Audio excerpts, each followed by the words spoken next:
gostaria de agradecer a vossa presença, muito nos honra, e à Câmara Municipal, que vai estar brevemente representada pela doutora Isabel Coutinho, que está a chegar, o facto de nos ter cedido este passado, e aos palestrantes hoje. A nossa moderadora, a doutora Isabel Coutinho, a doutora Sá Nogueira, a doutora Ana Correia Oliveira e a enfermeira Andréia Vieira.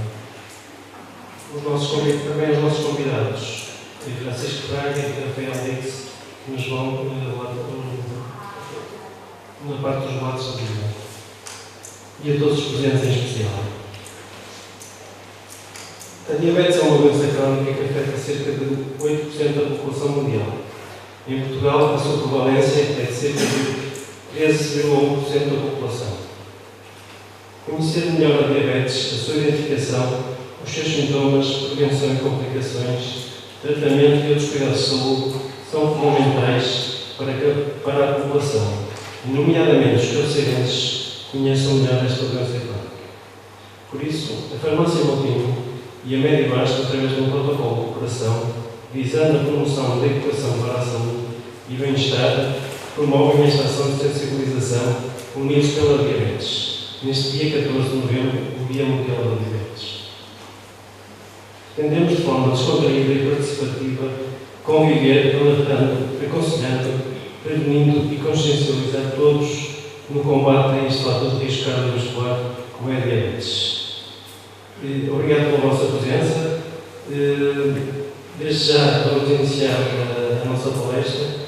Depois temos um convite do Augusto aqui vai ser realizado aqui no próprio bar da Casa do Tempo. E passava então a palavra à doutora Isabel Barroso, a nossa moderadora de hoje. Obrigado. Boa tarde a todos. Vamos então à condição desta, o doutor Sanreira, que vai falar com diabetes em gestão. Tem 15 minutos, senhor doutor. Obrigado, doutora Isabel. Obrigado à Medibasto e à Silvia pela convidar. Eu provavelmente não vou utilizar os 15 minutos, mas quando começo a falar, às vezes entusiasmo, eu agradeço que me façam sinal se estiver a escrever. Há um livro muito importante na nossa vida que começa e no princípio era o verbo. E o próprio nome de diabetes é a principal coisa que nos deve fixar neste momento. Diabetes é uma palavra grega que quer dizer aqueduto. Aqueduto é algo por onde passa água. E a diabetes é diagnosticada, ainda hoje é diagnosticada, pela doença dos 3 P's. Polifagia, isto é, excesso de apetite, polidipsia, necessidade de beber muita água e poliúria, urinar muitas vezes. E daí a palavra aqueduto, algo por onde entra muita água e sai muita água. Imaginem que no início, os gregos, provavelmente na escola de Cos, Hipócrates, que é considerado o pai e o deus da medicina, tinham que diagnosticar a diabetes por estes sintomas, pelo verbo, pela maneira como as pessoas comunicavam e sem qualquer tipo de glicemia, sem qualquer análise, sem qualquer das tecnologias que temos hoje. Portanto, falar sobre a diabetes e falar com os diabéticos é extraordinariamente importante para que nós voltemos não à tecnologia, mas ao verbo, à palavra, ao conhecimento.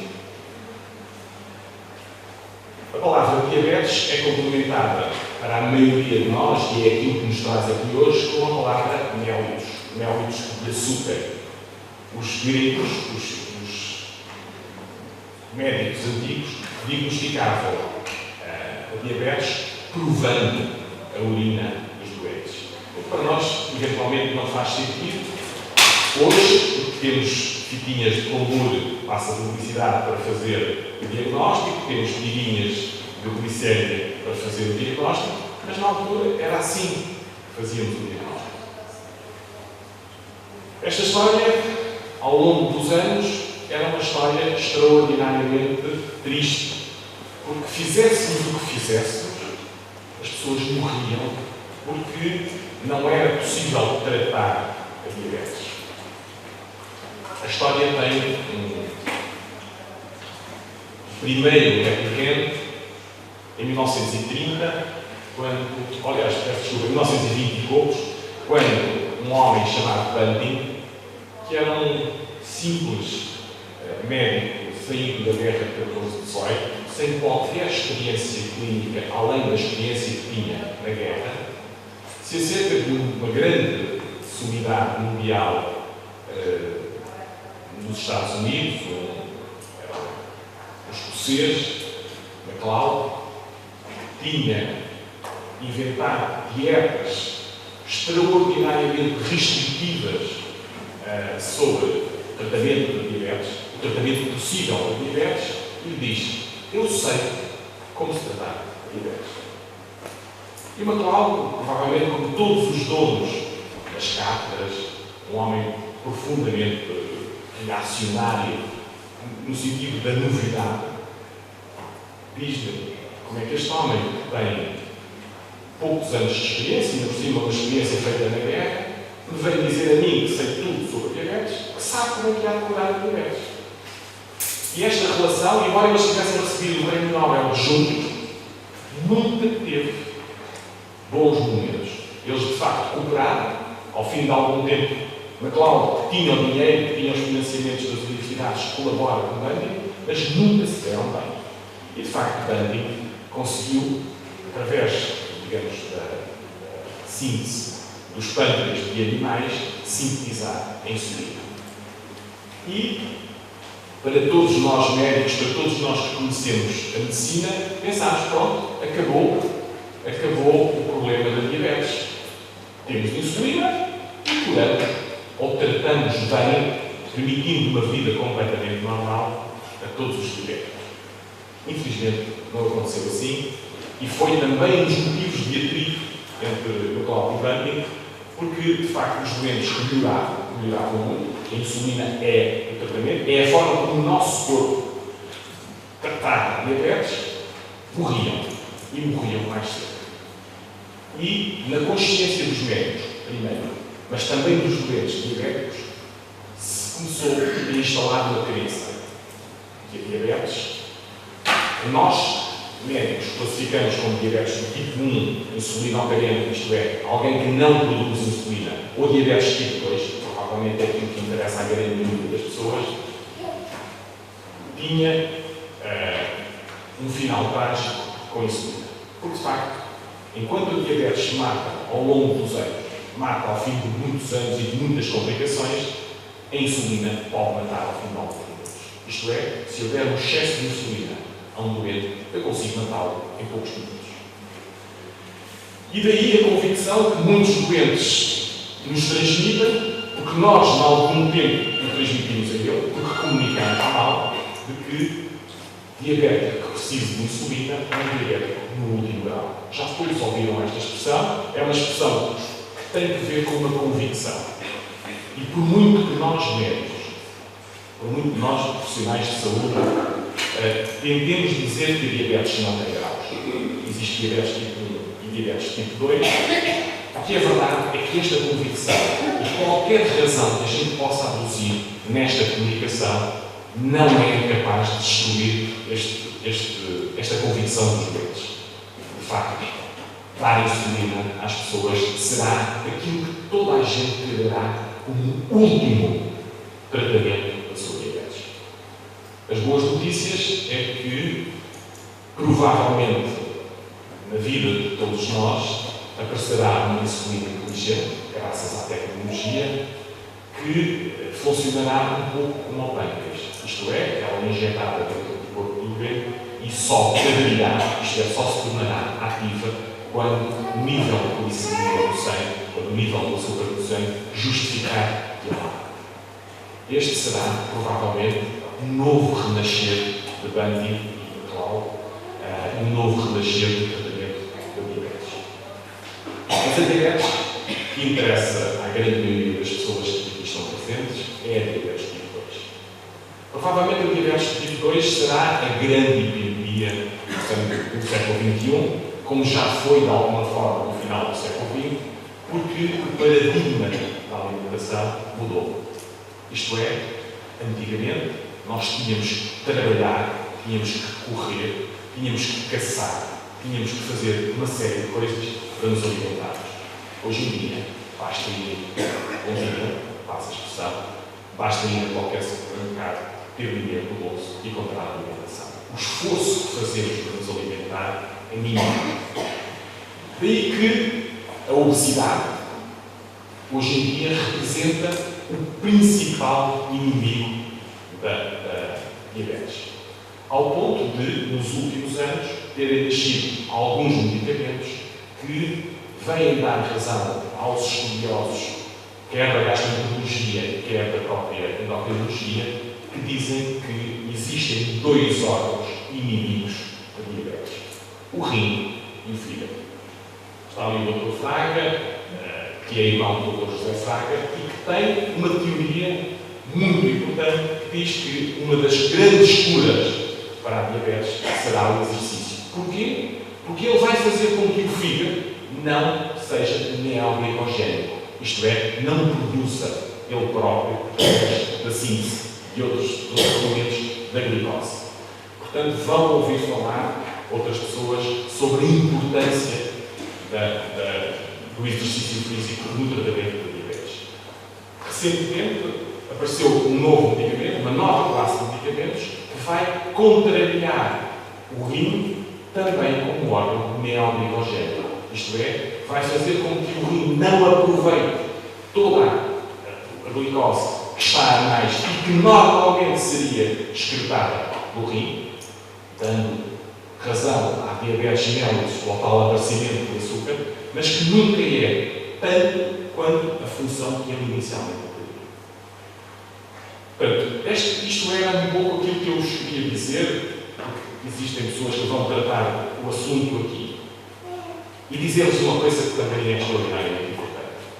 Não há um tratamento para a diabetes. Porque cada um de nós é uma pessoa diferente.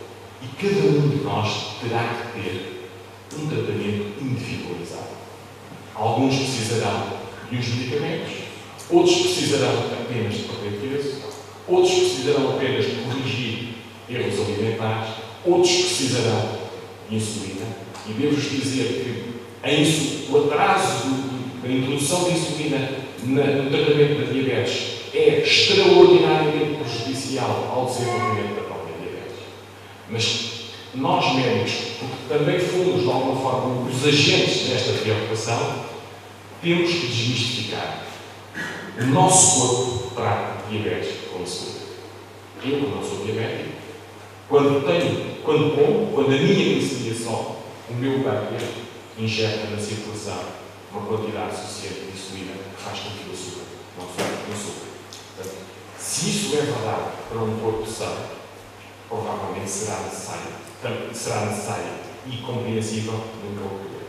Isto é, a insulina não é o último grau, o último degrau do tratamento, mas provavelmente deveria ser, e como eu digo, esta é a nossa esperança, no futuro será o primeiro degrau do tratamento.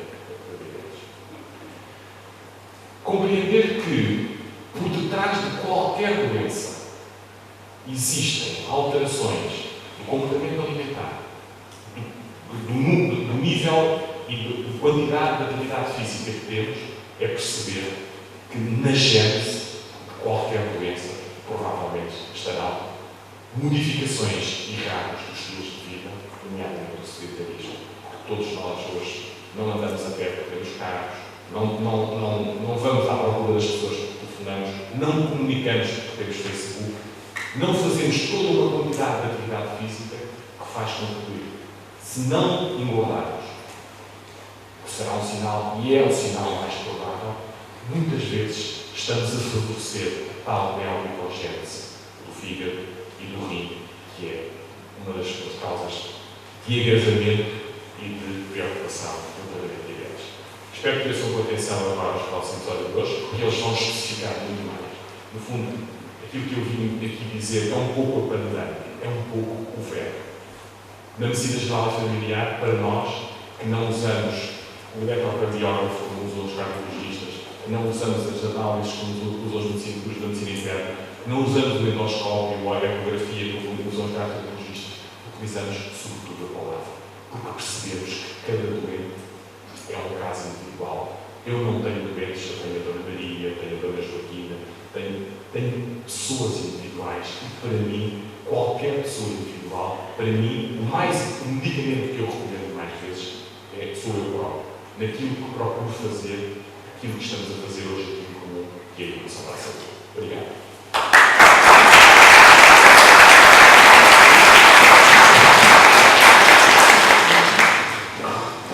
Obrigada, Sr. Dr. Sandra, e parabéns porque conseguiu ultrapassar os 15 minutos. Agora vai falar a doutora Ana Correia, da diabetes na gravidez e na adolescência. É uma médica jovem, colabora connosco na Medibasto, trabalha no Porto e também tem uma colaboração no Hospital de Santo António. Muitos nos têm ajudado aos nossos doentes aqui, mesmo lá. Portanto, agora a palavra à doutora Ana. Muito boa tarde a todos. Só bem estabilizar um bocadinho aqui a palestra. Eu sou Ana Correia, gostaria de agradecer imenso o convite, a farmácia Latinha, a Medibasto, em nome de doutora Isabel, doutora Correia e doutora Inês, por estar aqui a falar. Eu vou falar sobre diabetes na gravidez. Ora bem, como nós sabemos, a diabetes pode ocorrer em todos os estágios da vida de uma pessoa, inclusive a gravidez. E a gravidez é um dos fatores mais sensíveis de uma mulher. E não pensem agora que esta palestra é para as senhoras, porque os homens também aturam as grávidas, os homens também têm filhos grávidas, netas grávidas e próprio mulher que já esteve grávida. E pode ter ou não ocorrido este tipo de doença.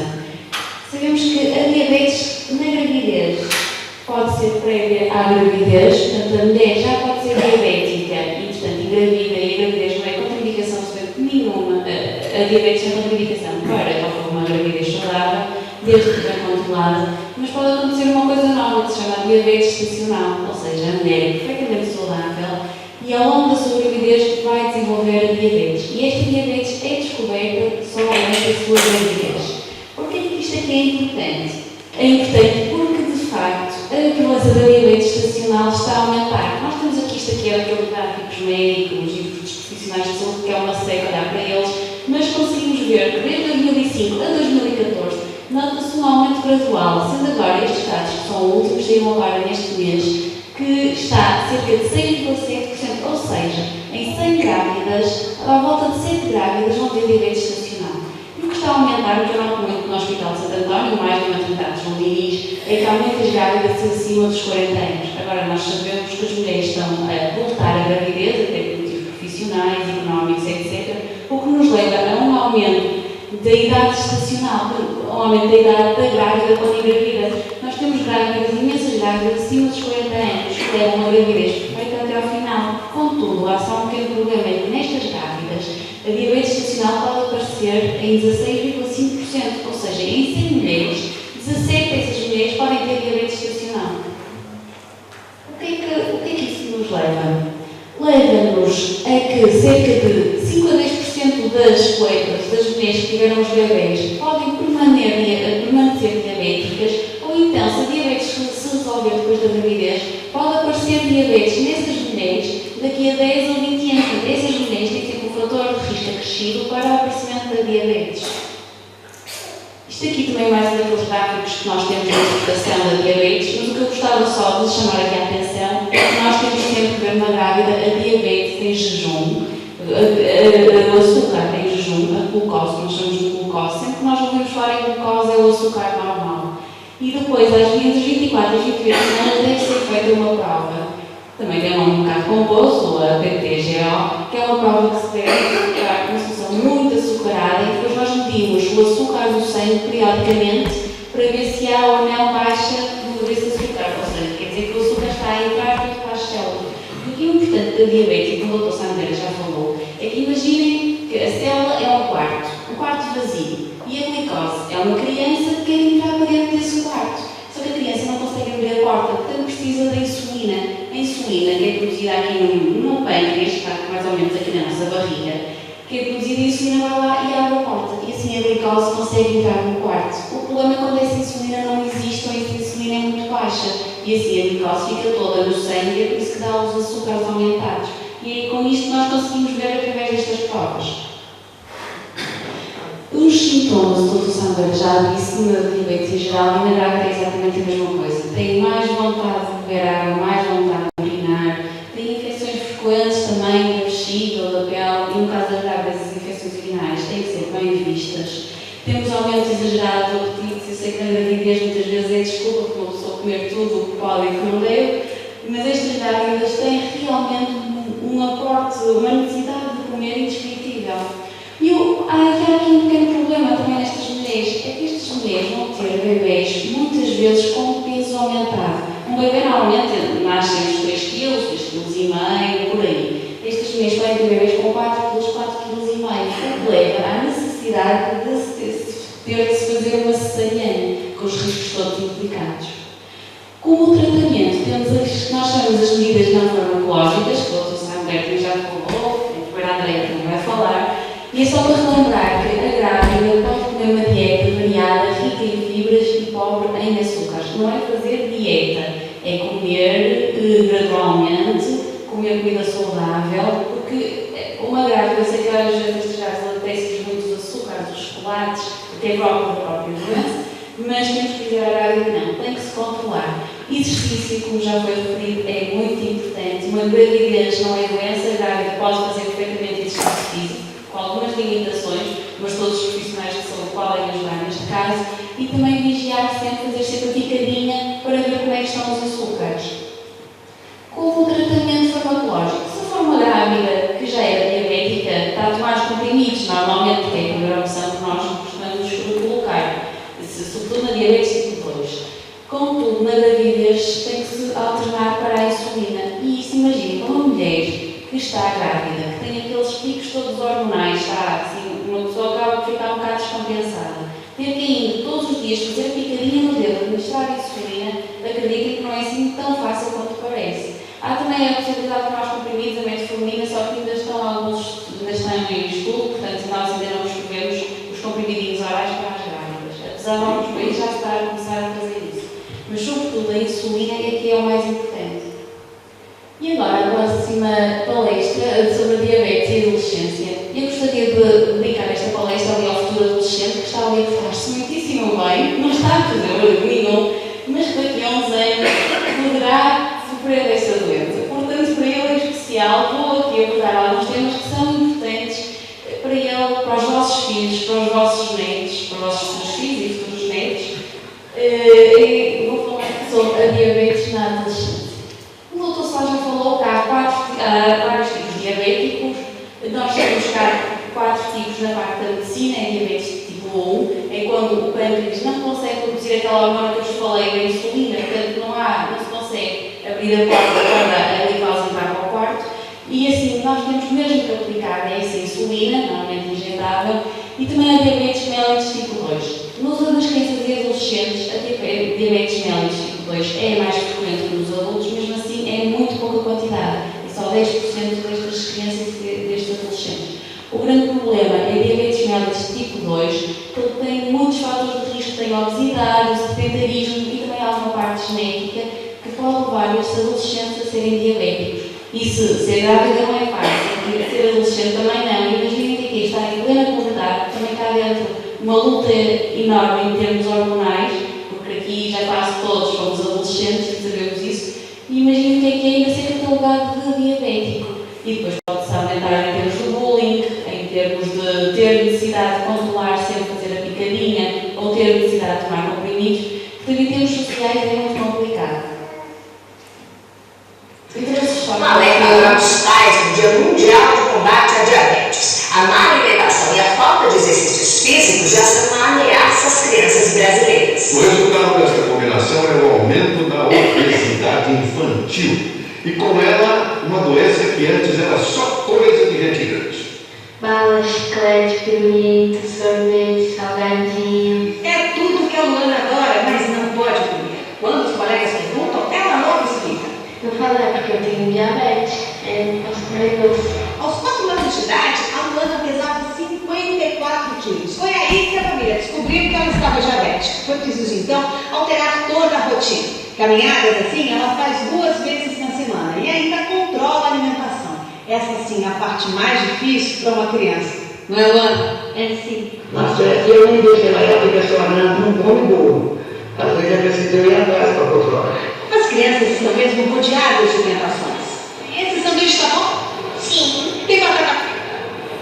Sim, eu já comi. Acho que não tem muito jeito. Ela, se for comer outra coisa, ela não come. Lá em casa não come. Mas balancear o que eles comem é fundamental. 20% das crianças obesas desenvolvem diabetes do tipo 2. O pâncreas é o órgão que produz a insulina, hormônio que leva o açúcar às células, onde ele vai se transformar em energia. Quem tem diabetes tende a produzir cada vez menos insulina. Em pacientes que já têm histórico familiar da doença, a obesidade desencadeia o processo. Os pais devem ficar atentos a alguns sinais que indicam a diabetes, como manchas escuras no pescoço, nas axilas e nos braços. E outros sinais já de início do desenvolvimento do diabetes, como mais sede, urinando demasiadamente, falta de ânimo. A diabetes não cuidada tem sérias complicações. Comprometimentos cardiovasculares, comprometimentos da função de vários órgãos, rins, olhos. A dica é combinar atividades físicas e um cardápio saudável. O Gustavo é um ótimo exemplo a ser seguido. Arroz, feijão, ovo, brócolis, pepino. O que você prefere? Brócolis ou batata frita? E assim. Olha, surge uma luz no fim do túnel. Hoje, entre hot dogs e hambúrgueres, já é possível encontrar nos cardápios das poderosas redes de fast food opções de frutas, verduras e legumes. Quem diria, hein? A alimentação saudável virou marketing. Mas que ninguém se engane. Não é a TV, o Estado ou a escola que vai incutir bons hábitos alimentares nas novas gerações. Os pais é que precisam ser exemplos, dentro e fora de casa. Porque, neste caso, não basta dizer aos filhos como que eu digo, não como que eu como. Pronto.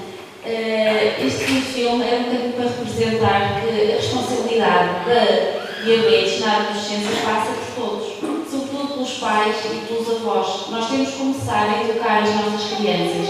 Aquele miúdo gostava de brócolos. E como fez, eu tenho um filho de 3 anos que adora brócolos, mas no início não foi fácil. Pôr uma criança a comer brócolos não é assim tão fácil quanto isso. Mas é possível.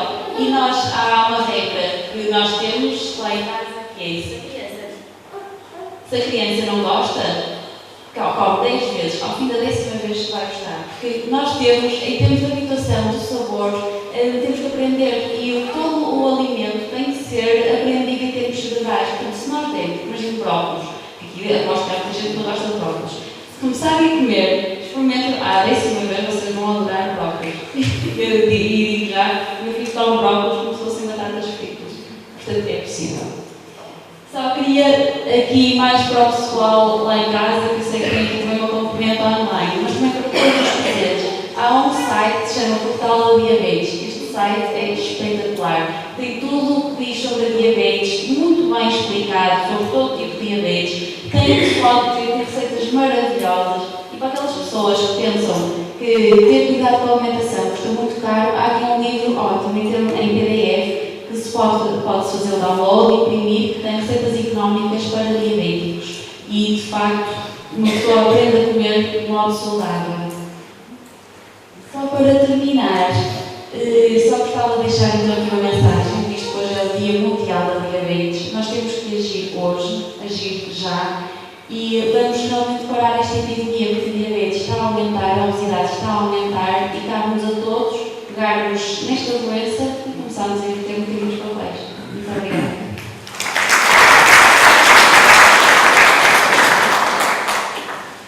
Agora vamos dar a palavra à Andreia, que vai falar sobre cuidados e prevenção. Para mim vai ser um bocadinho injusto vir por último. Quem me recebeu tem muito jeito e nem por isso vou tentar dar o meu melhor. Antes de mais, queria agradecer a presença de todos. Sem vocês, isto também não fazia sentido. Como a mim falar dos cuidados e prevenção, e eu decidi abordar a alimentação, porque penso que não vivemos sem comer. Aquilo que para mim é pouco,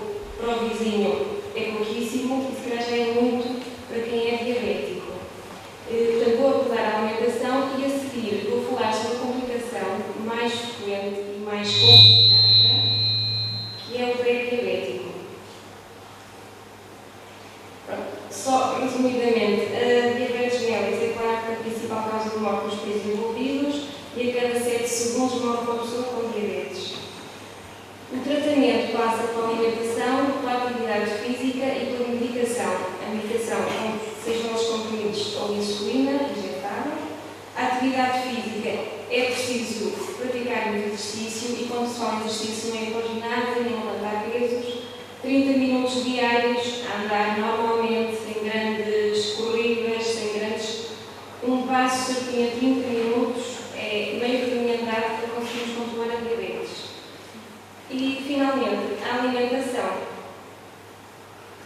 A alimentação saudável para uma pessoa com diabetes é exatamente igual à alimentação saudável de qualquer adulto saudável, sem doença absolutamente nenhuma. Devemos ter presente sempre na nossa alimentação a roda dos alimentos, desde pequeninos, desde que andamos na escola primária, que nos ensinam a roda dos alimentos, foi sofrendo algumas alterações nos últimos anos, nomeadamente puseram na parte central a água, e é importante consumirmos, bebermos pelo menos 1,5 litro de água, não é fácil, mas temos que fazer um esforço, e de facto a doutora Ana disse nós somos pessoas de hábitos, se nos habituarmos pequeninos a beber água, a incentivar a beber água, e hoje em dia já se vê muitos meninos com as garrafinhas pequeninas, todas coloridas, para incentivar o consumo de água, nós conseguimos. Depois, temos, de acordo com a importância da nossa alimentação, temos os vários setores. Por exemplo, nós temos ali um setor muito pequenino que é o setor das verduras e deve ser consumido nessa proporção. Ou seja, é o setor mais pequenino, deve ser aquele que podemos consumir em menor quantidade. Temos como grandes setores a fruta, os legumes e os hidratos de carbono. Os hidratos de carbono incluímos a batata, o arroz, a massa, o pão, que são os principais inimigos da diabetes. Mas será que não são para comer? São para comer. Tem que ser em quantidades moderadas. E depois, dependendo do tipo de vida que nós temos, também temos que adequar os consumos. Por isso, a alimentação tem que ser completa, equilibrada e variada. Equilibrada porque nós temos, então, durante o dia, temos que ir buscar um bocadinho a cada setor da roda dos alimentos. Temos que ir buscar um bocadinho de legumes, um bocadinho de fruta, um bocadinho de farináceos, do pão, do arroz, da batata. Temos que ir buscar leite, iogurtes. Durante o dia temos que consumir um bocadinho de cada setor. Temos que, dentro da fruta, por exemplo, variar. Se comemos uma maçã, se vamos comer uma laranjinha, uma laranja, uma pera, convém variar dentro de cada setor. Dentro dos legumes também podemos ir aos brócolos, depois aos espinafres, depois à couve, ao repolho, ir variando, porque também para não saturarmos e não nos cansarmos de estar sempre a comer a mesma coisa. Se formos variando nas refeições os legumes, a fruta, certamente comemos com muito mais gosto do que é brócolis da manhã, é brócolis depois chegamos a uma altura, deitamos brócolis pelos olhos, não é? E agora deixo estas questões. Será que só posso comer cozidos e grelhados? Não. Será que posso comer fritos e pratos com gordura? Às vezes, muito pouco. Às vezes. Posso comer pão? Claro que posso comer pão e devemos comer pão. Nesta tabela tenho aqui distribuir os alimentos recomendados, os alimentos que temos que consumir com moderação e os alimentos a evitar. Os recomendados para um diabético e para um adulto saudável é pão integral ou mistura, de iogurte preferencialmente magro, o leite preferencialmente magro, sopa de legumes, e eu faço aqui uma chamada de atenção à batata, porque eu digo muitas vezes sempre sopa com pouca batata, e para mim pouca batata numa panela média será uma batata. Mas cá para a senhora que eu tenho à minha frente, pouca batata é metade da panela com batatas. não é? E a dificuldade que nós temos no dia a dia em comunicar é exatamente isso. Os nossos conceitos, aquilo que eu entendo por pouco e que a equipa de saúde entende por pouco, às vezes o doente não tem essa noção. Devemos então, também é-nos recomendado comer peixe, carnes brancas, frango, coelho, legumes, leguminosas. Alimentos a ingerir com moderação: batata, arroz, massa, carnes vermelhas, ovos, álcool, e o álcool está com vinho, podem beber álcool com moderação. E com moderação, volto a dizer, um copo, meio copo à refeição, mas não um copo muito grande, um copo médio, não é? Ovos e ingerir pão, sim senhora, devemos, mas com moderação. Os alimentos a evitar: leite de gordo, natas, açúcar, mel, bolos, manteiga, fumados, salgados, fritos e assados com muita gordura. Dentro da fruta, figos, diospiros, uvas, cerejas e bananas, porque são alimentos muito doces, e frutos secos. Mas há um problema, é que o Natal aproxima-se e é sempre muito complicado. O que é que nós vamos comer? Porque o Natal inclui estes doces fantásticos que estão ali, alguns expostos, e quer dizer, as pessoas são diabéticas, mas têm que conviver, faz parte do convívio, a refeição, a ceia de Natal, o dia do Natal, e normalmente este açúcar fica completamente descontrolado porque a mesa é posta do dia 24 ao dia 1 de janeiro, há doces todos os dias, come-se tudo um bocadinho, depois temos que cuidar de deitar fora, depois estraga e temos que comer.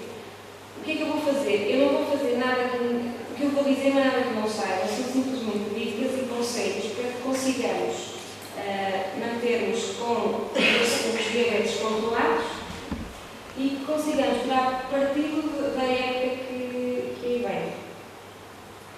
Então,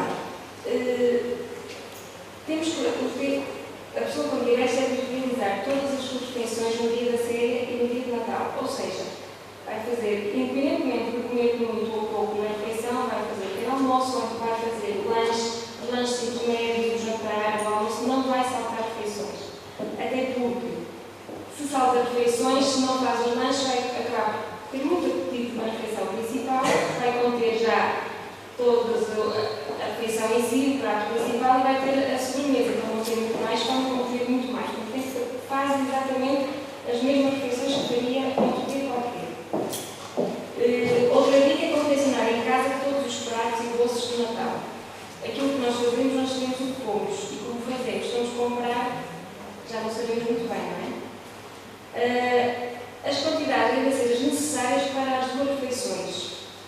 Não fazer uma mesa cheia de doces e de salgados e fritos para a semana toda. Tem que ser ceia de Natal, dia de Natal e chega.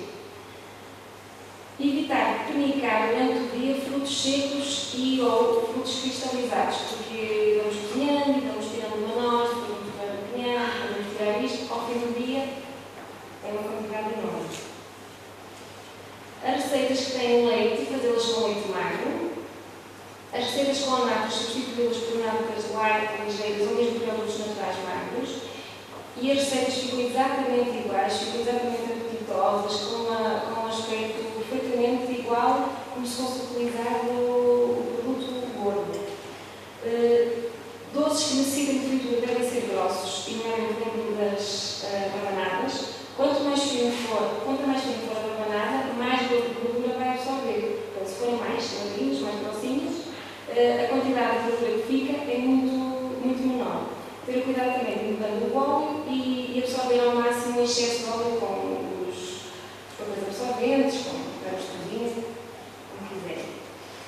As receitas podem ser feitas com metade do açúcar ou mesmo com o sangue. Ficam na mesma doce, não é preciso pôr aquela quantidade de açúcar toda que vem descrito. Ficam exatamente, não tão doces, mas ficam igualmente apetitosas. No caso de usar açúcar, podemos preferir o menos refinado. Quanto mais escuro o açúcar, melhor. Açúcar amarelo, mas tabaco, sempre em primeiro lugar, em detrimento do açúcar branco correto.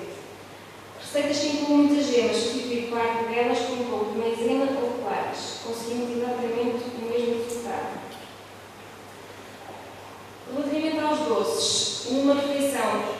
em que a sobremesa é doce, e isto vale para o dia de Natal ou qualquer dia do ano, reduz aos outros alimentos com hidratos de carbono e aumenta a ingestão de legumes. Então, se eu vou comer um doce como sobremesa, então vou cortar um bocadinho na massa, na batata ou no arroz, para depois poder comer um bocadinho do doce.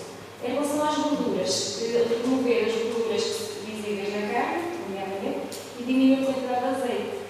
Volto a dizer, no bacalhau da ceia de Natal, azeite, não vai ficar o bacalhau a nadar no azeite, tem que ser pouca quantidade.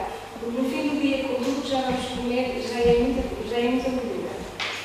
Claro está que para compensar os excessos, temos que aumentar a caminhada. E se habitualmente fazemos meia hora, nesse dia, no dia a seguir, vamos ter que fazer seguramente 40 minutos, 45, para compensar aquilo que comemos. Com conta, peso e medida, ganha em saúde sem perder o sabor. Podemos saborear o Natal, usufruir do Natal em família, estar todos juntos à mesa, todos satisfeitos e com mais saúde e com a diabetes controlada. Ter uma alimentação equilibrada tem vantagens, nomeadamente em manter o peso adequado, normaliza as glicémias, ou seja, o açúcar no sangue, controla a diabetes, o colesterol, os triglicerídeos e diminui as complicações da diabetes, nomeadamente problemas cardíacos, visuais, renais e problemas dos pés, nomeadamente pré-diabético. Eu vou optar por falar no pré-diabético porque é das complicações mais frequentes da doença e temos muitos doentes com pré-diabético porque está associado a uma diminuição da sensibilidade, como tal as pessoas não se apercebem, deixam andar, quando chegam a nós já têm uma ferida muito avançada que depois é muito difícil conseguirmos curar. As lesões causadas são pela perda de sensibilidade no pé, provocado por uma diabetes não controlada. E o que eu vou falar assim é simplesmente os cuidados que temos que ter com os pés. Temos que lavar diariamente os pés com água morna, sabão e secar muito bem. Ter cuidado de secar sempre entre os dedos, que são zonas precisas, são úmidas. Temos que ter cuidado que os dias secar bem. Usar creme hidratante todos os dias, exceto entre os dedos. Cortar as unhas a direito, não muito curtas, e limar cantos afiados. Eu sugiro não cortar pouco e limar toda a unha para não corrermos o risco de cortar mais, fazermos uma ferida e termos um problema. Não usar botijas ou sacos de água quente, porque a sensibilidade está diminuída. Se pode estar muito quente, estamos a fazer uma queimadura e não nos apercebemos. Melhor é não usar.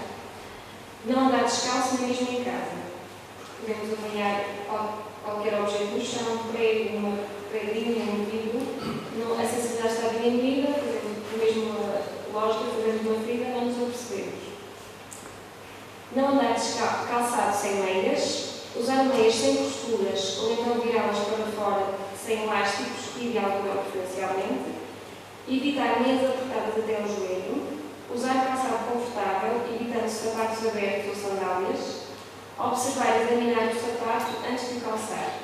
Exatamente porque pode ter qualquer coisa lá dentro e ficar no ar o dia todo, está ali a fazer pressão sobre o pé e, de facto, não usar. Os sapatos devem ter 1 cm a mais para além do dedo grande do pé. O calcanhar do sapato deve ser firme e alto. Se usar salto, para as senhoras, o salto deve ter entre 2 a 4 cm no máximo. Os sapatos devem permitir a aplicação de uma palmilha e, no caso deles já terem uma palmilha, devemos, quando necessário, removê-las e colocar palmilhas adaptadas. Existem palmilhas em gel, em viscoelástico, muito material e são exatamente para usar quando há lesão ou então para prevenir no caso de deformidades do pé ou então de carosidades para evitar pressão e para evitar feridas. Não usar calicidas ou lâminas para tratar carosidades. Observar todos os dias os pés para detectar eventuais cortes, feridas, manchas ou bolhas. Nem sempre é fácil, porque a idade vai passando e a agilidade já não é a mesma. Aconselhamos a pôr um espelho no chão e de maneira a pessoa conseguir ver a planta do pé, ou então que vir em casa alguém, algum familiar que possa inspecionar o pé todos os dias, se não for possível todos os dias, também nem sempre é possível e às vezes esquece, mas com muita frequência, ver o pé, ver se tem uma bolha, um corte, uma pele que está mais dura, que está ali a magoar, é preciso ter atenção a isso. Não fumar e evitar o excesso de peso. No caso de detectarem alguma lesão, algum problema, se alguma coisa não estiver bem, procure a equipa de saúde, sempre que encontrar uma lesão, uma encravada, uma micose, qualquer alteração no pé. E convém que não falte às suas consultas de diabetes com o médico e o médico. E para terminar, mantenha a sua diabetes controlada e cuide dos seus pés.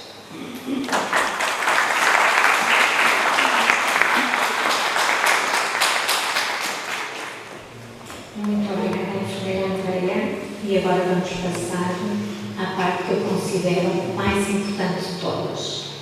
Vamos ter os relatos de vida de duas pessoas que são diabéticas, dois jovens que conseguiram enfrentar a doença, que conseguiram enfrentar as alterações que eventualmente a doença lhes possa ter trazido, que tiveram o apoio a 500% da família e que os testemunho penso que vai ser muito importante.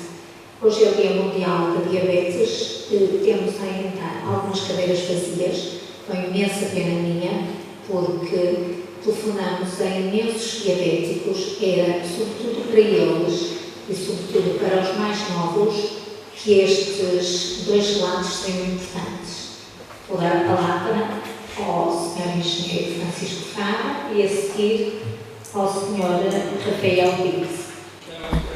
Sou diabético há 11 anos, praticamente, desde o dia 25 de fevereiro de 2005. Os médicos consideram que eu sou um diabético bem-sucedido, eles com os médicos nem comigo, e realmente a diabetes não me impediu de fazer quase nada na vida. Foi sempre algo que eu agora fazendo o balanço dos 11 anos de diabético, eu tenho mais memórias sendo diabético do que não sendo diabético.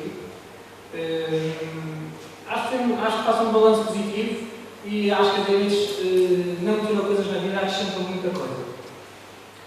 Muito trabalho, certamente, mas também muita força de vontade e dedicação que, se calhar, nunca teria descoberto que tinha se não fosse a diabetes. Então, o que é que eu considero que é fundamental para um diabético ser bem-sucedido? Em primeiro lugar, motivação. O médico pode dizer as consequências que vimos aqui de um mal diabético, uma diabetes não controlada, mas uma pessoa que não tem motivação não consegue nunca controlar a sua diabetes. E a motivação parte de cada um de nós. Ao princípio, a minha motivação manifestou-se com simplesmente quanto isto. Era proibido comer doces, eu durante 5 anos não comia muito doce. E foi logo um corte radical. Não foi uma mudança gradual, acho que parte do sucesso que eu tive na diabetes foi precisamente esse. Eu fiz o corte radical logo ao princípio. Eu percebi que tinha que ser feito naquela altura, que senão poderiam acontecer aquelas coisas, e então fiz logo o corte radical. E à medida que fui crescer, também, comecei a perceber que poderia começar a comer coisas, fazer mais pequenas asneiras, e então comecei a fazer mais pequenas asneiras. No entanto, nunca descontrolei a diabetes. Acho que aqui, esse é um aspecto, são 3 aspectos, o segundo aspecto que me ajudou imenso na diabetes, a controlar a diabetes, foi a percepção de que estas regras que a diabetes tem não se traduzem no tirar a liberdade. Acho que é errado a percepção que uma pessoa tem que a liberdade é uma ausência de regras. Não, a liberdade é precisamente cumprir as regras direitas. Uma pessoa que não tenha, que seja diabética, que não cumpra as regras direitas, depois acaba eventualmente por vir a perder a liberdade, seja pelos pés, seja pelos olhos, seja pelos rins, seja por mil e uma coisas que eu já vi em circunferências e com os médicos, acaba sempre por perder a liberdade. Claro que é uma coisa que diz assim, mas então uma pessoa já testou, mas tu no fundo estás a perder a liberdade porque não estás a comer agora o que queres. Primeiro, não sei se isso é bem verdade, porque a importância também de gostar e de comer coisas saudáveis, foi aqui referido é notória e, no meu caso, e acho que esta percepção, quer dizer, a liberdade também não é uma coisa fixa no tempo, é uma liberdade, se eu não tiver liberdade no futuro, também não tenho agora. Portanto, a percepção de que uma pessoa pode ainda perder a liberdade no futuro, por causa das neiras que está a fazer agora, é muito importante. E o facto de achar que agora tem liberdade não quer dizer que no futuro continue a ter, e portanto é importante controlar tudo desde o primeiro momento. O controle, precisamente, o controle não é uma ausência de. Não é autoritário, o controle é amigo. E eu acho que é o terceiro e mais importante aspecto de ser dito. É que nós não podemos imaginar a diabetes como um ditador que está aqui dentro de mim a dizer agora tens que fazer aquilo, agora tens que fazer aquilo, agora tens que fazer aquilo, agora tens que. Agora posso ver isto, agora não fazer aquilo, agora tens que fazer aquilo. Eu não consigo ver como uma coisa assim dentro de mim. Acho que tem que ser muito, muito mal uma pessoa viver com um inimigo dentro de nós. Tem que ser péssimo. Portanto, como o meu oftalmologista disse, a diabetes tem sido amiga para mim, mas porque eu tenho sido amigo para a diabetes. E acho que o segredo fundamental, se me perguntarem, é mesmo isto. O senhor tem que ser amigo para a diabetes. A diabetes, se for bem tratada, de vez em quando nos chateamos com ela. Mas se for bem tratada, uma pessoa consegue controlar. Chateio muitas vezes com a diabetes, chateio. Então, quando estou irritado com outra coisa, a diabetes é a primeira culpada da minha vida. É sempre a primeira, coitada dela, nem quero imaginar o que ela pensa. Mas a vantagem de ter uma amiga é precisamente esta. É que eu sei que consigo rapidamente mudar e rapidamente dar-me bem de novo com ela. E tenho períodos maus, tenho períodos bons, mas no fim, ao fim e ao cabo, sei sempre que a diabetes, se eu estiver do lado dela, ela está do meu lado. E sei sempre que se eu fizer as coisas direitas, claro que de vez em quando uma exceção ou outra, vou conseguir ter a diabetes controlada e tenho uma vida perfeitamente normal. E aliás, até tenho uma vida tão boa que os meus amigos ficam super impressionados quando vêm a dar insulina, as raparigas viram os olhos que não querem ver, os rapazes sentem imensa inveja porque se só pensam todas as refeições que estou a dar a fazer, tirar sangue e a pôr ali uma coisa qualquer na barriga. Este é que tem coragem. Eu não tenho coragem de mas este é que tem coragem. Acho que só tem vantagens ser direitos. Tem inconvenientes, sim. Mas uma pessoa que lide com alegria consegue sempre ter uma coisa chata, que é verdade, bem controlada, mas e que lhe permite ter uma vida perfeitamente normal. Acho que não é assim mais nada.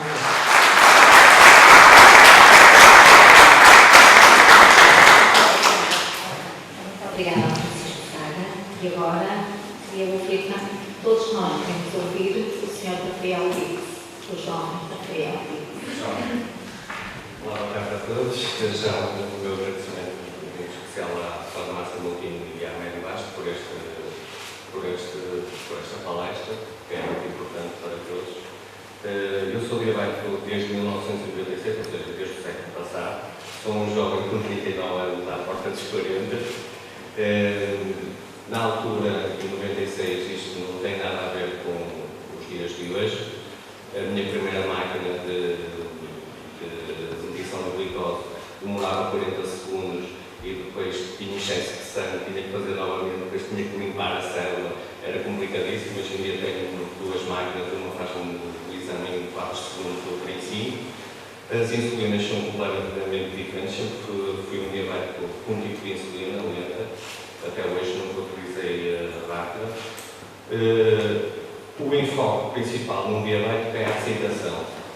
E eu, por exemplo, em 96 foi-me diagnosticado e demorei muito tempo a aceitar. Andei cerca de 8 anos, onde se calhar fui umas 10, 20 vezes em 8 anos ao médico. O que é muito mal, não sabia, não tinha a percepção do mal que estava a fazer a mim próprio. Até que por fim encontrei um profissional de saúde, o Dr. Silva Pereira, que é conhecidíssimo amigo também, o meu médico de família, que também está aqui presente, o Dr. Sá Nogueira, que me fez ver as complicações que eu estava a fazer a mim próprio. Então, desde então, tenho tido uma atenção particular especial e tenho tido ligados, não me lembro de ter uma ligada acima dos 7,5, que para quem utiliza insulina É bom, não é muito bom, mas é aceitável. O que é que eu acho que nós diabéticos tipo 1 devemos fazer? Nós temos dois tipos de responsabilidades. Temos a responsabilidade com nós próprios e família, e depois temos a nossa responsabilidade social. Nós hoje em dia, os diabéticos só em medicamentos por dia, gasta 600 mil euros por dia só em medicamentos. Ou seja, o que é esta responsabilidade social? Nós todos somos contribuintes e quanto menos gastarmos, mais há para depois distribuirmos. Ou seja, no orçamento da saúde são cerca de 8 mil milhões e os diabéticos, uma fatia pequena, são cerca de 10%, 12%, e muito embora só metade é que sejam diagnosticados, e desses 10% só 5% é que são insulinodependentes, gastam cerca de 1.200 milhões no orçamento da saúde, que é muita coisa. E temos que ter também essa responsabilidade social e connosco próprios. E principalmente com a nossa família. Eu tenho a sorte de a minha família de sangue e a família que escolhi através de casamento me darem todo o apoio que eu necessário para esta minha condição. É uma condição que é chata. Eu estou ali como o meu colega que diz, eu nunca tive problemas nenhum em fazer o que é que fosse, apesar de ter diabetes, como é evidente, quando vou andar de carro ou andar de moto, tenho que medir primeiro para saber.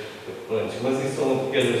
Mas a diabetes não me trouxe nenhuma limitação. Sou pai, ou seja, a diabetes não me trouxe também essa limitação. E tenho uma vida normal, como todos nós, e até sou capaz de chegar ao exagero de dizer, ao ter que ser doente crónico, estou seguro em afirmar que a diabetes é a melhor doença crónica que existe. Porquê? Porque este tipo de doença só tem conta connosco. As nossas decisões como diabéticos, apesar de eu ter a doutora Sara Beira, como eles dizem na conversa, mas a doutora Sara Beira pouco pode fazer por mim, ou seja, eu não sei também se acho que, mas as minhas decisões no dia-a-dia, aquilo que eu como, aquilo que eu bebo, o exercício que eu faço, esse é que tem impacto na minha doença.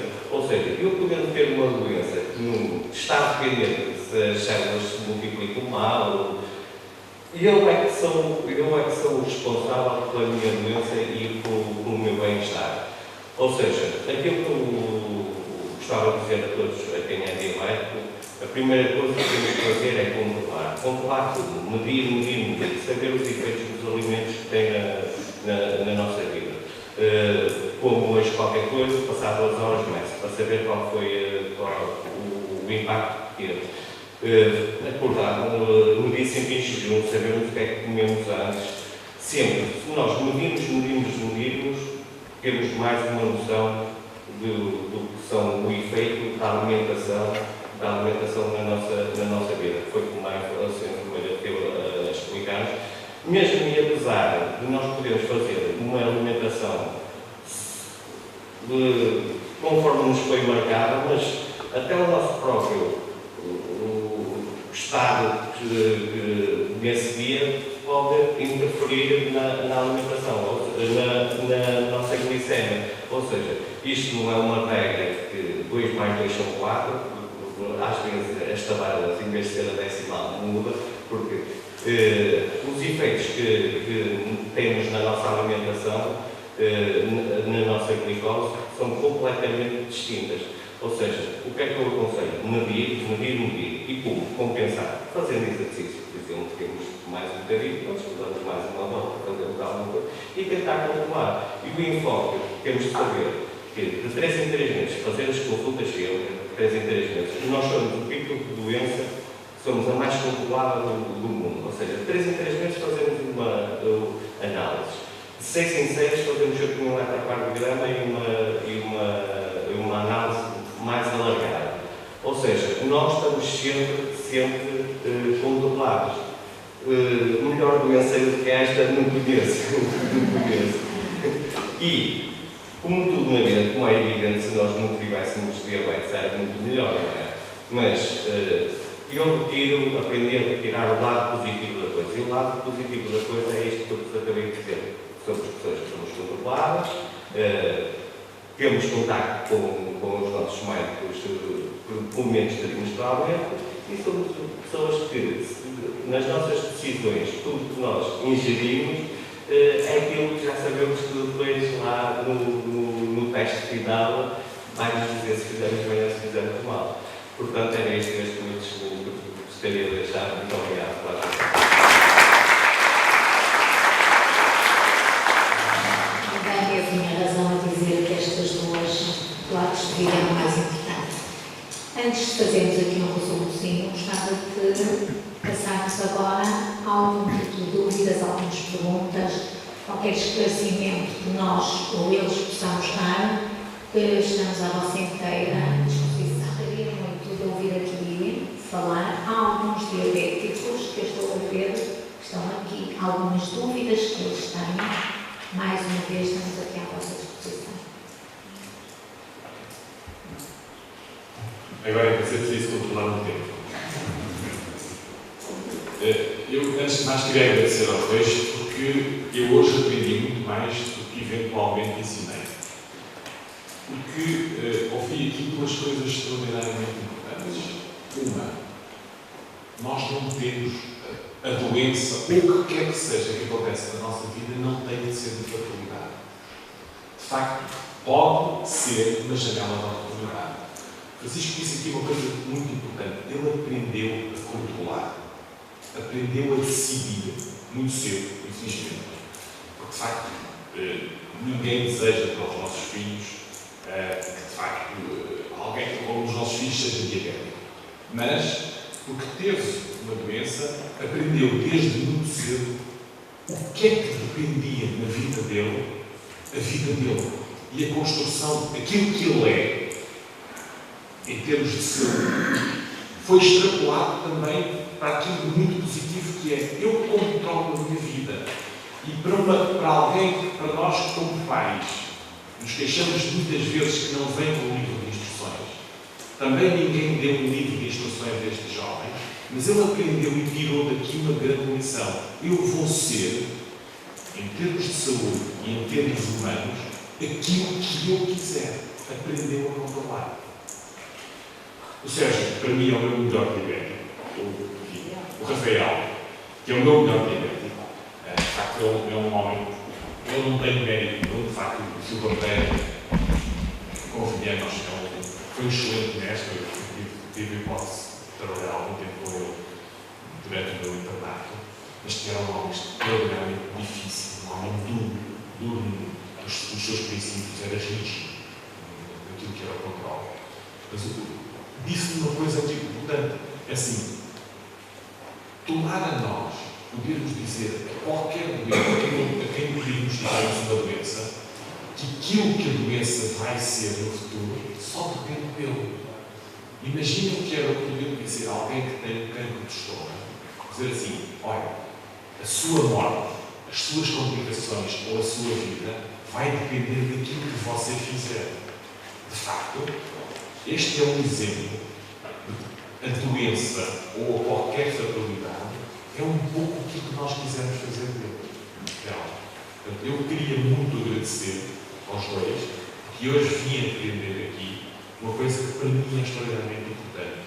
E vim, sobretudo, a ouvir em palavras aquilo que eu eventualmente já imaginava, mas que hoje pude dizer. Muito obrigado.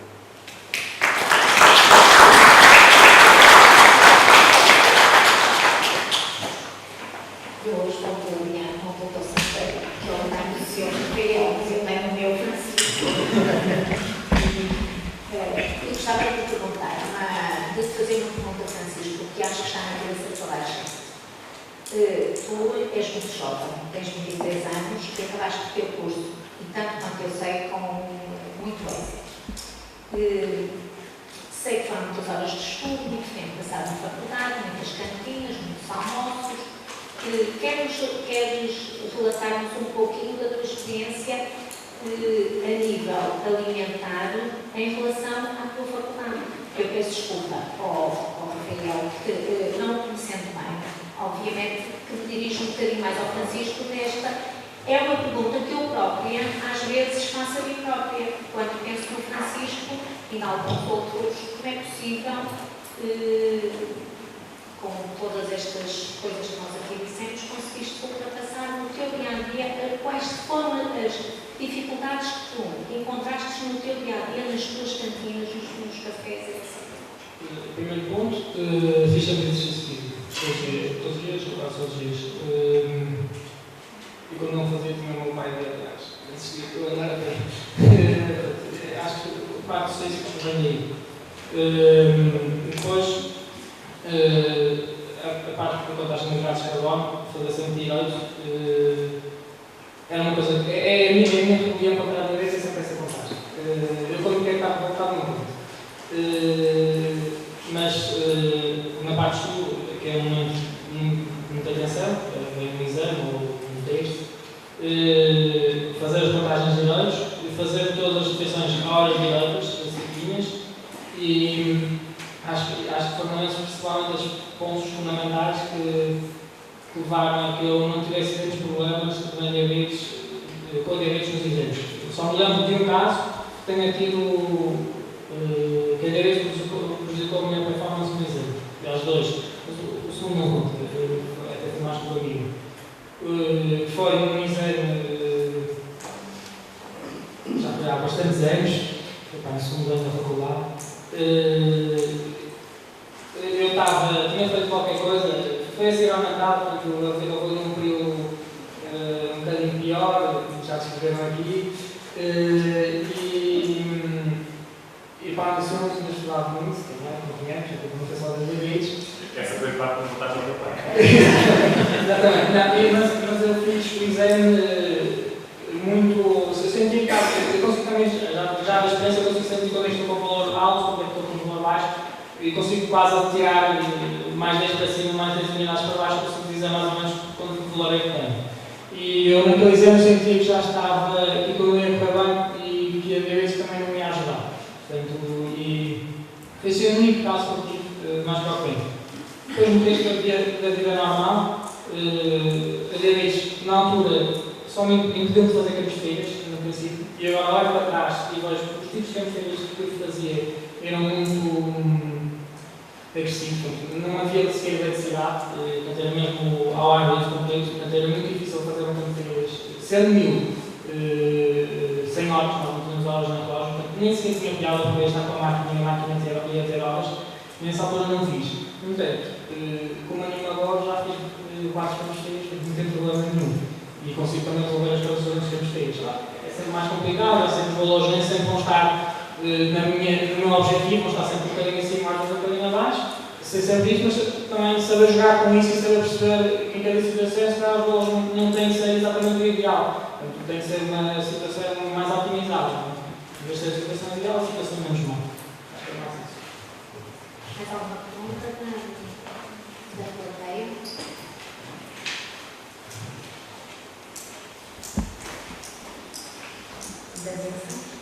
Eu agora vou fazer um desafio à minha Maria, que é também um dos exemplos de sucesso que eu tenho na minha consulta. Maria tinha diabetes associada a uma outra doença neurológica que a fazia ter um excesso de peso. A Maria está quase a deixar de poder beneficiar do facto de ser diabética. Nos últimos 3 anos, a Maria perdeu quantos quilos? Ela não quer dizer, não vou dizer, perto de 40 quilos, quase tantos como eu. E deixou de facto de ser diabética, ela ainda faz medicação. Mas é um exemplo de sucesso. Ela tinha uma doença de Cushing, foi operada, curou a sua doença neurológica quase, deixou de ter excesso de peso e neste momento tem glicemias perfeitamente normais, faz a vida perfeitamente normal. E é também um exemplo de sucesso que se deve muito a ela, que também aprendeu a comer, também se deve à medicina e à cirurgia, o facto de terem tratado e curado a sua doença neurológica, mas a Maria é um exemplo de sucesso de uma pessoa que perseverou, que nunca desistiu, se sujeitou a 2 cirurgias de facto para o tratamento e hoje em dia é mais feliz. Sim. só duas palavras, agradecer a todos a presença e com grande orgulho que a farmácia também fez esta parceria com o Médio Basto para, no sentido da tal educação para a saúde, que nós pretendemos promover e realçar que, de facto, a prevenção é o melhor remédio, como se costuma dizer. Eu só queria lançar três itens para a mesa que ouvi ontem, precisamente ontem, no Congresso, e achei interessante, que tem a ver com a situação em geral da população portuguesa e não só, do combate a uma doença, que é a desinformação pela doença, das suas complicações, da sua prevenção, a descontinuação do tratamento, que acontece muito quando a pessoa está a ser medicada, sente-se bem, deixa de tomar os medicamentos, e a falta de aderência também associada à tal descontinuação. Obrigado a todos. A diabetes, como já aqui foi dito mais do que uma pessoa, é uma doença crónica. É uma doença, caso algumas exceções, é uma doença para a vida. Todas estas situações, todas estas doenças que são crónicas, o sucesso passa pela medicina, passa pela farmácia, passa pelas análises, passa pela vigilância, mas passa sobretudo por aquilo que os dois lados de vida disseram muito bem, pela aceitação. E esse é que é o nosso grande problema em relação à diabetes. Uma culpa será nossa, outra culpa será de toda uma sociedade, e é facílimo falarmos assim. Aquilo que eu noto em relação aos meus diabéticos, e tenho uma lista muito grande, é quase, como eu costumo dizer, eu estou a falar para o doente muito amável, muito educado, muito simpático, diz que sim, mas é como se tivesse um espelho e faz tipo cheque. Isto é, quando os medicamentos, até se calhar é a parte mais fácil de fazer. Agora, mudar a maneira de ser, a volta que a vida tem que dar, mesmo que seja na diabetes tipo 2, é extraordinariamente difícil.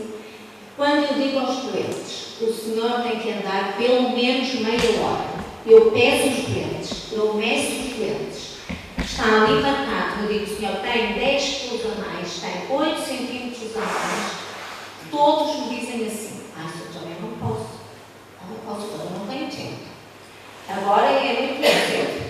Eu tenho que fazer o almoço, eu tenho que fazer o jantar, eu tenho a roupa para tratar, eu tenho os ossos.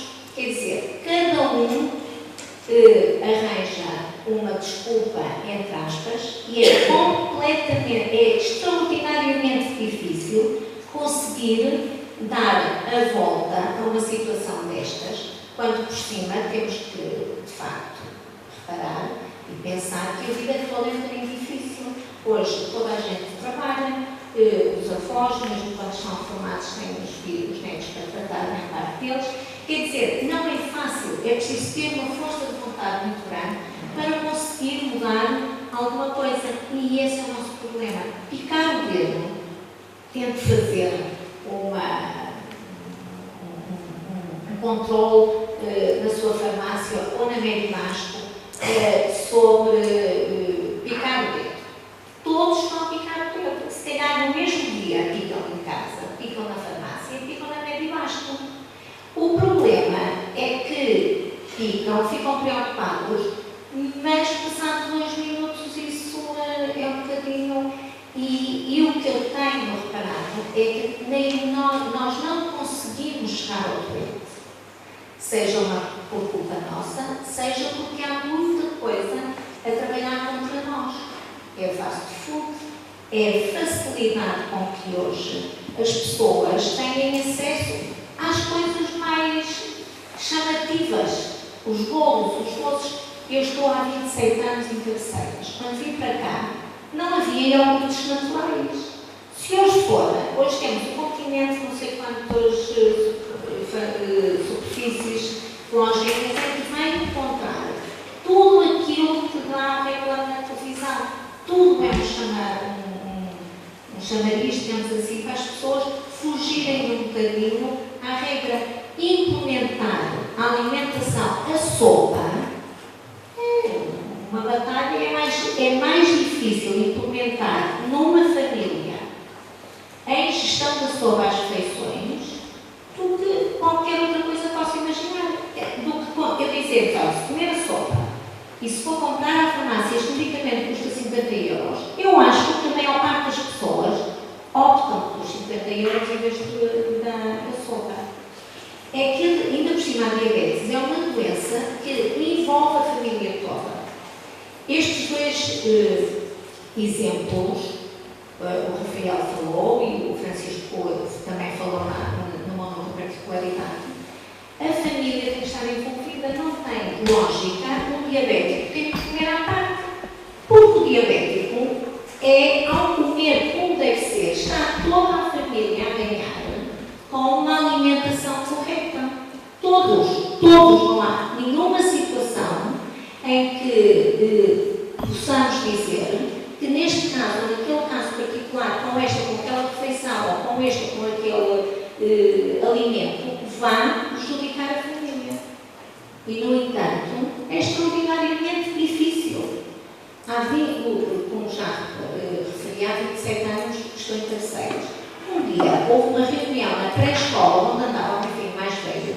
Eu e outra mãe éramos as únicas que os miúdos levavam pão com manteiga para a escola. Todos levavam fatias de bolos, doces, etc., sumos, etc. É mais fácil para as famílias chegarem ali e comprarem. E isto é um compromisso para a vida e é um compromisso de toda a família. Não vos quero mais. Acho que o Rui vai falar para fechar. Deixa-me só dizer uma coisa, peço desculpa de estar.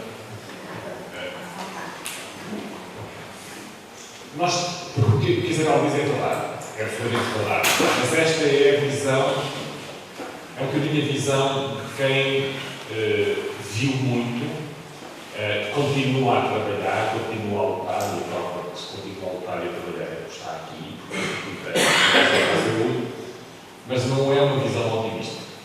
Eu e ela somos sempre o Yang e o Yin, agora tem que ver os chineses lá, o positivo e o negativo.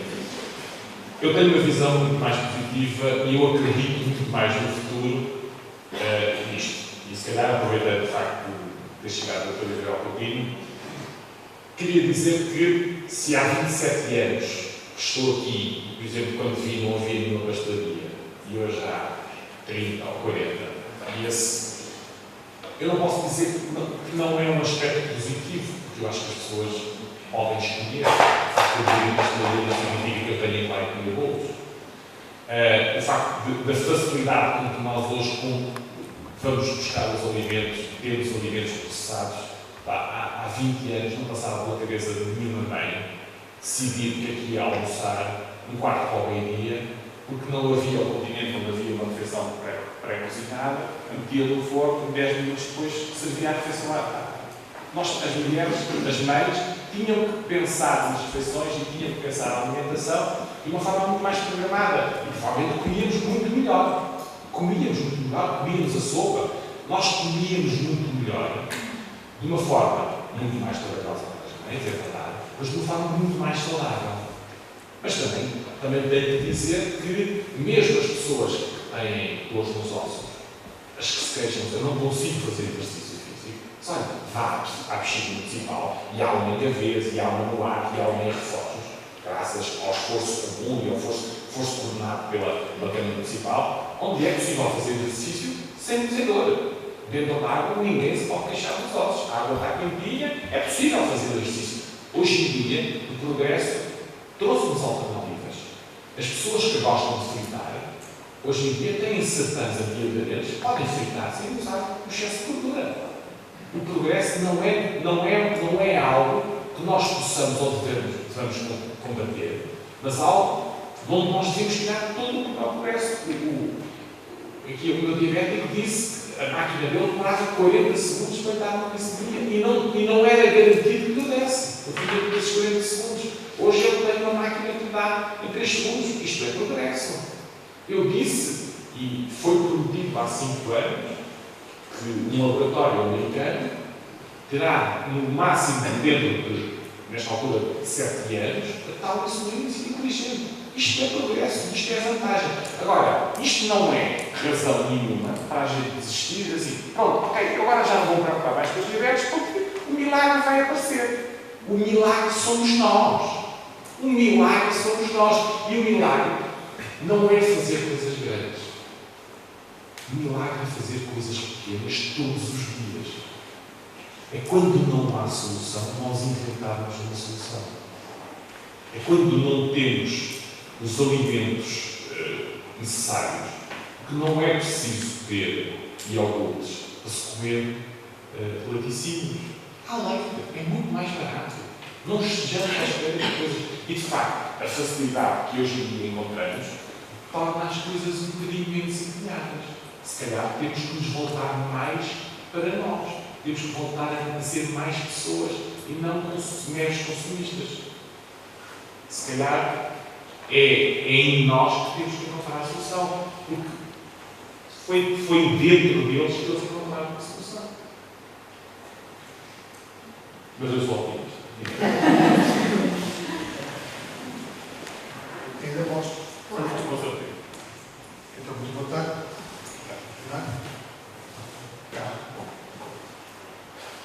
Eu tenho ouvido aqui esta abordagem sobre a diabetes. Eu sou um diabético algo descontraído, sem estar com grandes preocupações e estou controlado. Mas, nas várias abordagens que aqui se fez, começaram pelas crianças, por exemplo. E a dizer qual era o tipo de alimentação mais adequado para que fossem as crianças vão crescendo harmoniosamente e com saúde e de forma a não chegar a esta doença. Já olha para aqui, permitam-me pôr um bocadinho de sal aqui no cardápio, aqui é uma coisa muito bonita. Mas eu um dia deste olhava para o Jornal de Notícias e que falava, vamos fazer uma reportagem sobre uma escola, o refeitório de uma escola, e o prato que aparece, que dá a estampa, é um prato de esparguete, um valente prato de esparguete, que o miúdo ia ingerir e, por conseguinte, dá a impressão que, digamos, há que tal alimentação menos adequada. E a gente sabe perfeitamente que nas escolas isso acontece com muita frequência. É o esparguete, é a massa, é o arroz, é a batata e mais. Eu acho que uma das soluções que poderia ser adotada, nós estamos a falar num contexto que não é propriamente um contexto socioeconómico, mas um contexto que quer ser seria assim um pouco redutor e talvez então até alguma solução, porque, como dizia há um bocado a doutora Isabel, quando um membro da família tem diabetes, a família deve adaptar-se a esse diabetes e conseguir que toda a gente funcione melhor. É claro que talvez hoje isto tenha alguma facilidade de se aproxime dessa solução, mas por aí atrás, há 27 anos, isso ninguém se aproximava dessa solução. A solução é como nós comemos aqui, não é? Bom, mas a questão é esta. Quando, por exemplo, a questão do tabaco, que foi também, se chega ao tabaco e se derima o tabaco ali com impostos de forma que o indivíduo deixe de fumar, é um prejuízo, é uma despesa. Se o indivíduo tem que ir para o hospital com um pulmão afetado aqui na tragédia, não é deixar um morrer à porta, deve ter uma grande despesa. Podíamos começar a carregar na massa, no arroz e nas batatas. E pôr o frango, e pôr a comer 10 vezes seguidas até eu voltar. Porque ao fim de 3 dias o frango já não entrava, porque aquele frango, aliás, já tem mastigado e tudo, não é? Mas, o peixe, por exemplo. Ir ao peixe. O peixe é um preço que as pessoas dificilmente deitam no mão. Porque é o seguinte, digamos, um conselho é importante, de facto, a gente, para safar-se desta terrível doença, tem que fazer uma adequada alimentação. Só que o problema é as pessoas conseguirem chegar lá. Isto não são microclimas. Não são, quando as pessoas têm uma capacidade de resposta que tem a ver com muitos aspectos da vida de cada um, a coisa resolve-se. Quando a coisa é mais geral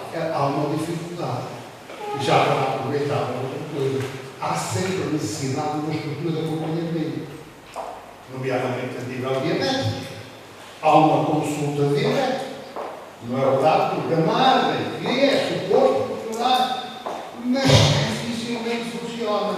O que dá a ideia de que esta coisa de sermos, procurarmos por nós próprios atingir a perfeição, digamos que levará algum tempo e provavelmente só em condições muito diferentes chegaremos então a essa base.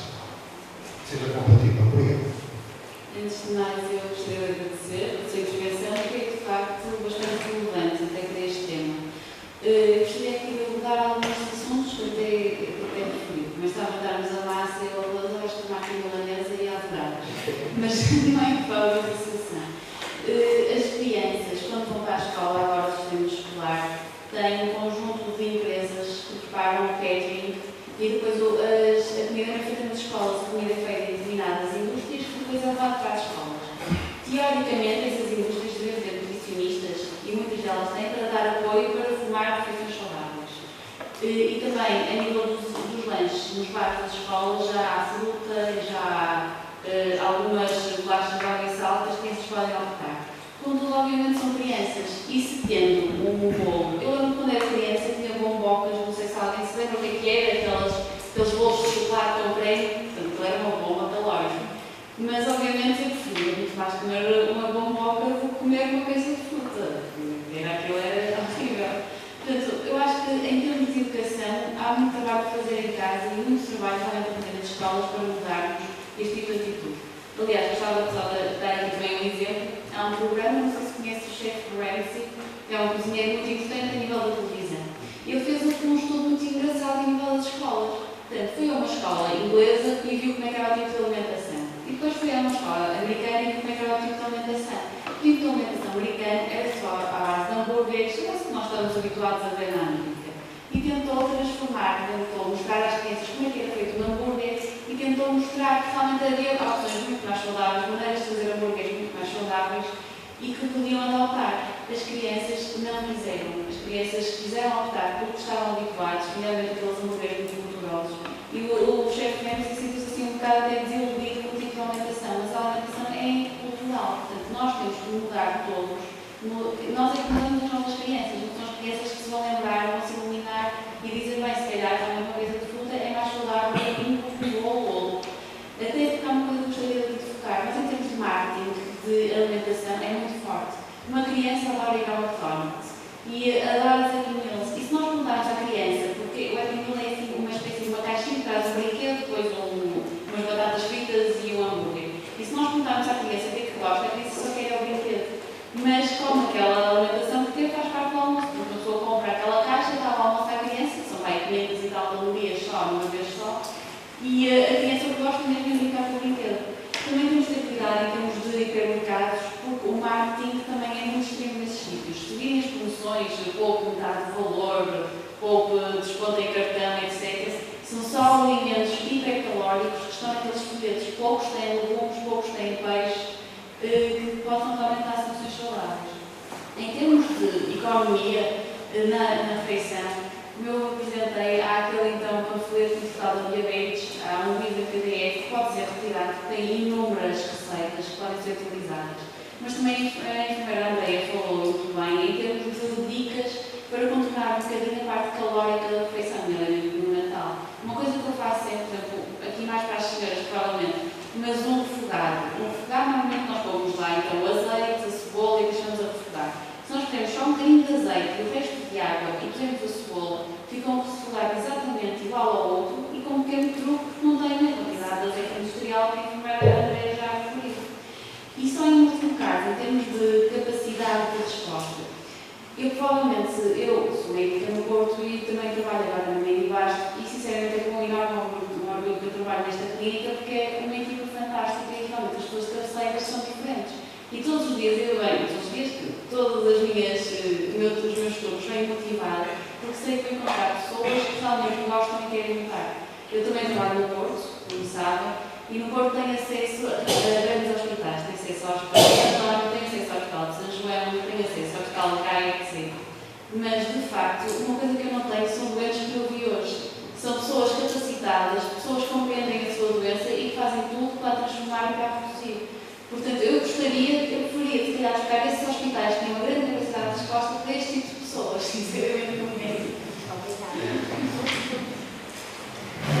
Santa Marta, queria só dizer que as consultas de diabetes no centro de saúde funcionam lindamente. 2 sempre no ano.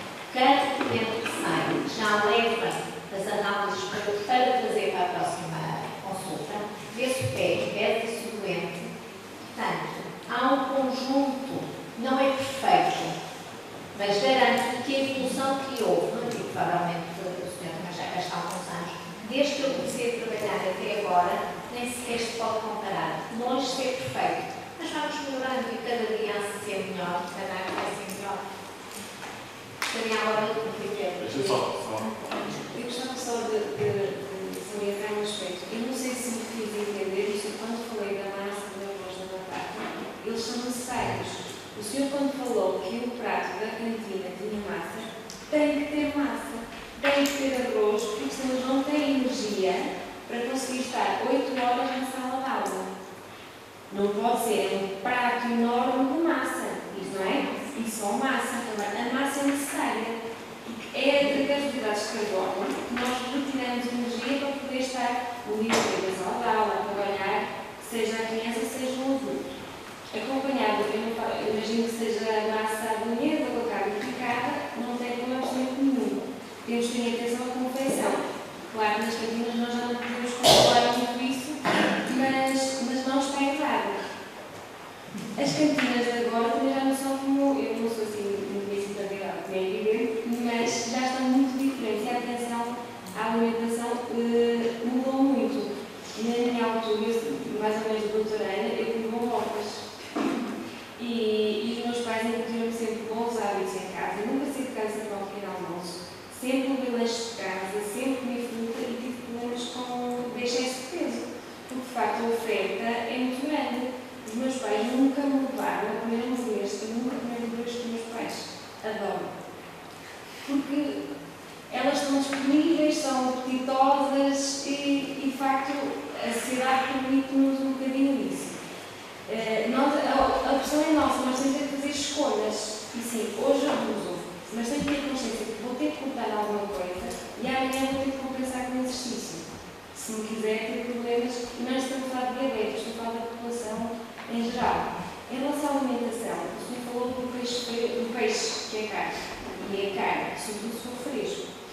Mas o peixe congelado não tem a pior qualidade do que o peixe fresco, que é muito mais barato. E às vezes até é muito melhor. No peixe congelado nós temos lá a etiqueta do brócolizinho, a dizer onde vem, quando foi pescado, foi congelado, enrolado, naquelas condições todas de ter que cumprir determinados critérios. O peixe fresco às vezes é fresco, sabe-se lá como.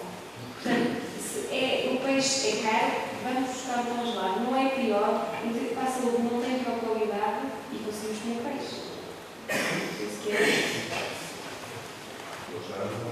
Bem, eu acho que tivemos todos mais esclarecidos e mais ricos, com a informação que aqui nos foi transmitida pela mesa que fez o nosso trabalho, mas principalmente pelo quarto do Francisco e do Rafael. Eu penso que por muitas apresentações que se faça, não há nada uma experiência vivenciada para nos fazer chegar a algo que a informação no papel, ou neste caso no dia do livro, que não nos consegue chegar. Antes de dar como encerrada, quero só agradecer a todos os nossos colaboradores, a todas as pessoas aqui presentes, à mesa, como já referi, em especial à Câmara Municipal, na pessoa da doutora Isabel Coutinho, que sempre se mostrou muito disponível e colaborar connosco nestes eventos. Só mais uma questãozinha. Há bocado o Dr. Ernesto falou que realmente isto foi a nossa primeira cooperação. Penso que entre nós, meio baixo e a nossa meu filho, penso que correu bem, que gostaríamos de ter a sala um bocadinho mais composta, porque estas palestras são mais informativas e boas para os seres humanos, mas pronto, que a proposta seja melhor e vamos fazer por isso. Convido agora todos os presentes a um pequeno lanche que ele vai oferecer ali ao lado, que tem bolos, mas tem bolos para muito obrigado. Bolos diabéticos com as esta